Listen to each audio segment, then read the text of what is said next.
Hi ma'am. Good morning. Ma'am ngasi di tunghanbiga hangam ga thongbo na chaje se tunghanbi se aina marol ama hana tawtho obani se je adu tawthok se tawdi tawtho e aduga masai gup se lawtho e aduga hoji mathang mathang sigi kanu se tunghanbi sigi kanu se akoi gi makok se sije to sim makok se lawtho ase lawtho ga amu ka ba amu tawra se doi taraga di sim makok se smana tagi len already tawra bani se amu hana tawbo so kaino tawna bani hauna bagi hadi manam namthida na banga do kanchana na bagi to adudi makok se lawtho aji ko smana lawtho tawaji makok loi lawtho ko lore tunghan bijing je to doi tadi si tawthok na ba tawsine si tawdring eda se maroi mara yawbang ido morok tilhau tezbata fadigom asuba jira hing gariba sije methi marudo adu khara degi ngairong khara sugaire singkita hairibok ngasi atoiba hapchara roige hairibok amtang hapcharage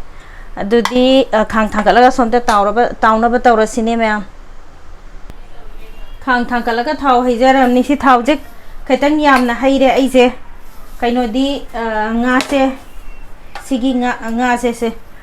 sije tawlo rakpagi do adudai do adum kaino tawdoini ai maroi adum ngausan doini kaino mayamna khalangani sigi thaw nga tawbo loibagi kaino thaw sida ngauri sim nga hingna moidrana namoi kaigino haitadi aigi sigi kaino se ngarang na ina tawthoga thamjarabani adunani mataraga masa kanjalaga hauna bi ui launa bagi wani da ui lawdi hawidana bigi wani nga se khitangdi yame de su chille de su loina hapchan jarage ai se already tawra bani na ataraga chintak taw de su taw jarage mai khitang lei dha jage tago smana si tawthoga sonda mai pikna tawraga masa ta sanaba thamgi ge si tawringa sida hangam chamthok si me hangam je mallaga ina ani hum chamtho thamjaram ni si je to matam dina ta bani na hangam se khara di masak se phajaba khawa le si hangam se sade to su how doi ni da se singa sai na chamthoga thamjarabani se ado si lokhat pirage sida thambirage mathang matum hakta hanjarage already chama bani mana masing je yari ngai kano tawraga asang bas ma tawba singje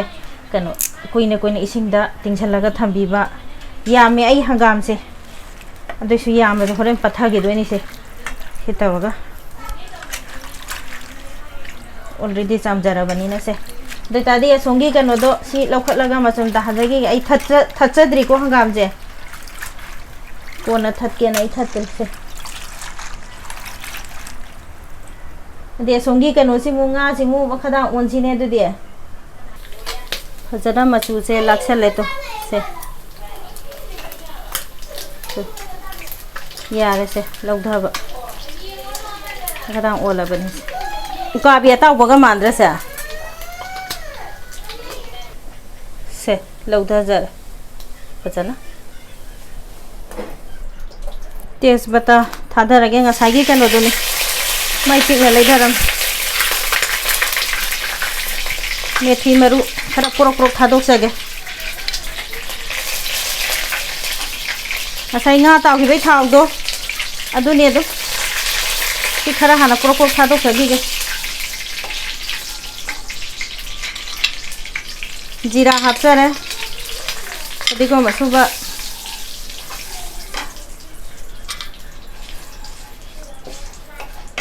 tilhau aswai ba haptarage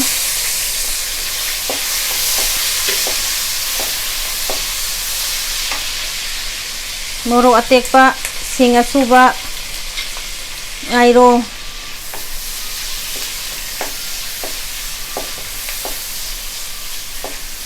ngakta ngau si maroi se ngau na se hangam se amu that se yam kano taw da bi de mana thatlaga taw si thatok si sungau si phajana maroi machu onsala abne se asai hangam athatpa do sana thappa do hapta laga hana ngok pirase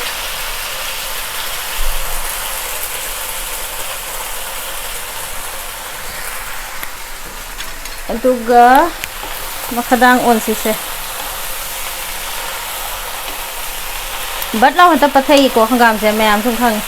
सिदी थुन हता पट लाउ हता पथई एब हाउदे हाउबरे समाना मही लांग तकनगा तवगा तवदो मतम नतबनी ने याम वाना फंगे हंगाम से यारे अदुदी मखुन कुपसलगा ngakang ngau se haifet kupsalagadi kuna sumundai ngakang ngai minasi hang to yeng asiko pathare yarani yam hena bara patlaga kano tawudusu hangam do hawbo khara wat paneba mayam mundharadi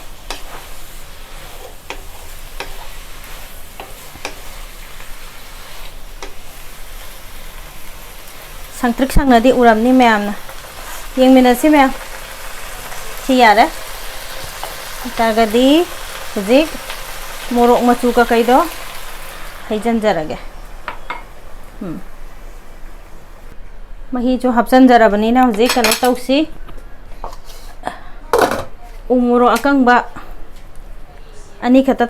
थादा जगे से मोरो अकंगबा से तीन चा देखो सामजरा बनी ऐसे हाना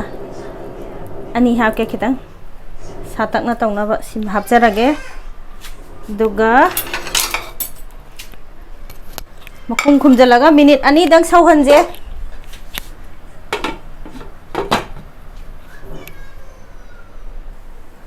सि फजना सौरमनी से हांगतो कांदा कनो तौरगा मसाइगी nga do nga tawbodo huji hapjan ba yare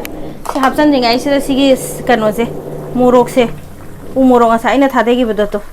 kitang sarap tawna ba namkhai ge samana matai de namkhai bi thum ju thak tri goi je thum ju tha adam ni nga thadarage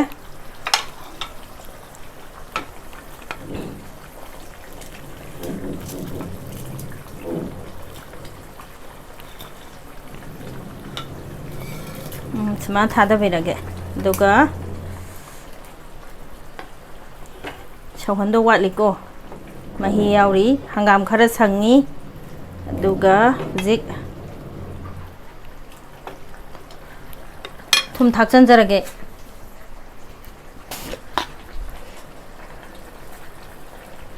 thumdi isana thongi bagi chang isana chaja bagi chang da yengbiyo अदुदी ऐना हाइबा ngamjadre thumdudi yamna chaba migina yamna khatang chab chamtakna chaba migina chamna dei amuk sauhalaji khosi hapchala kanda hawdoine uiraga nga se khogi thawda nga khangong opsalaga thongodadi hangamna tawda nga hing nammeba adu khitang haina bu watpa de ngaktang sauhanje mahi je khitang kangbago nga ji ju popthora ani dei hairi bo om thada jage 9728 thada gare si hairi bo se mahi ji ju kangjala abane ai je huji mahi ju kangjala degi masai gi kano do phadigo makho oiba do hana thangse ge se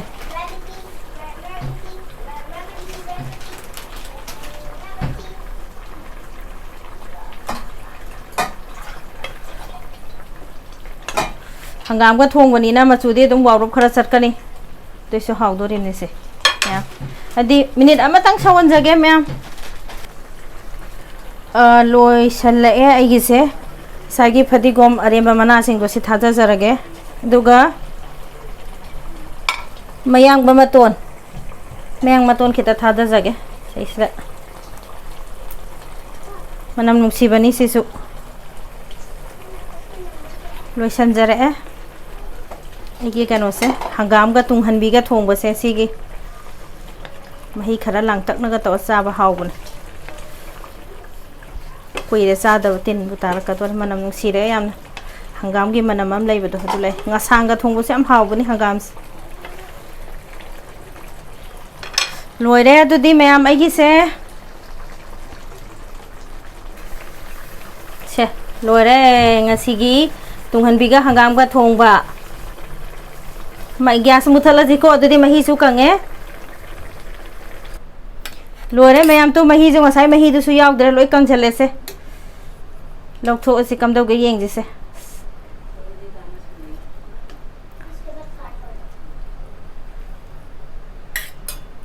wow 사주 사래 해 강나오시다 하우니 푸드로 떨어 사 싱주마가 떨어가 합절라가 떨어가 사부 얌 하우니 mayam pamdaba migidi khangdra khodi yam hauze mahi kharaga hapjarake mayam se siga wow sa ui lawba thotho lawba do ga tawraga yongsak singju ga tawradi kam dawba yeng hawdra hawdo maladra manam je khunung sibni mayam nung sibiduna kaisam gi video se loiba phagu tang di yeng biyo mayam bu thagat chari bye bye